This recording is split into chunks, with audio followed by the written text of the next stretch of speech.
The American Civil War was a horrible time in U.S. history, and it resulted in over 600,000 casualties. But what caused the Civil War? The answer to that question is different for almost everyone, so we'll go over some major causes.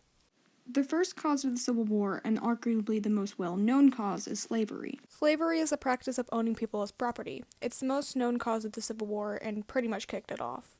It led to splitting up the North and the South, and it was usually talked about in politics. This also led to many Northerners being abolitionists for slavery, and abolitionist basically means that they wanted to get rid of slavery and kind of make it illegal.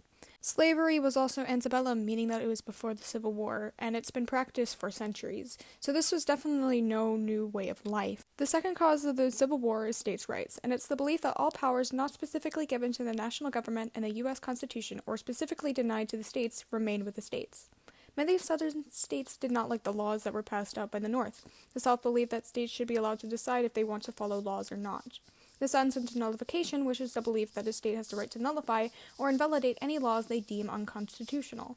Third cause of the Civil War is the Missouri Compromise. Due to Missouri becoming a new state in the United States, the balance of slave states and free states would be disrupted. Missouri also wanted to become a slave state. However, Maine was admitted to be a non-slave state, so the balance would be restored. Slavery was also outlawed above the 36-degree, 30-degree latitude line in the remaining Louisiana Territory.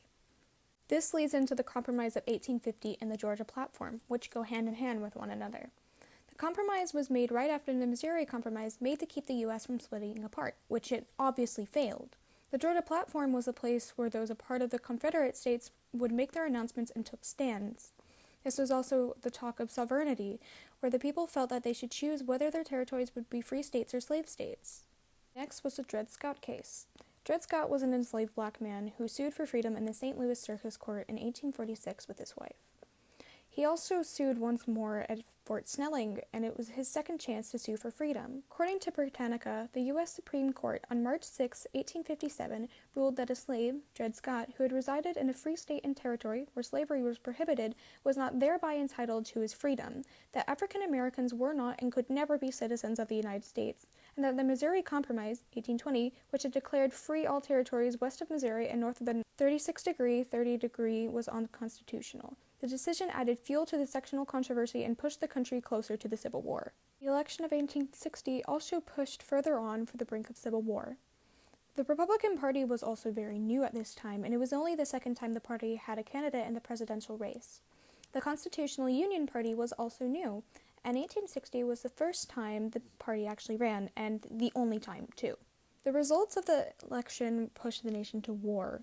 The election also made Abraham Lincoln president, and the South was very unhappy with their new president and feared that Lincoln would ruin their way of life. However, Lincoln did not want to abolish slavery initially. That just happened over time, and it was a way for him to punish the South. The election of 1860 also led to secession, which was the withdrawal of the 12 slave states from the 12 free states, aka the Union. The definition of secession is the idea of a state breaking off, usually to form a new state, but sometimes to join an existing neighbor. The South became the Confederate States of America right after their breakoff with the Union, aka the North.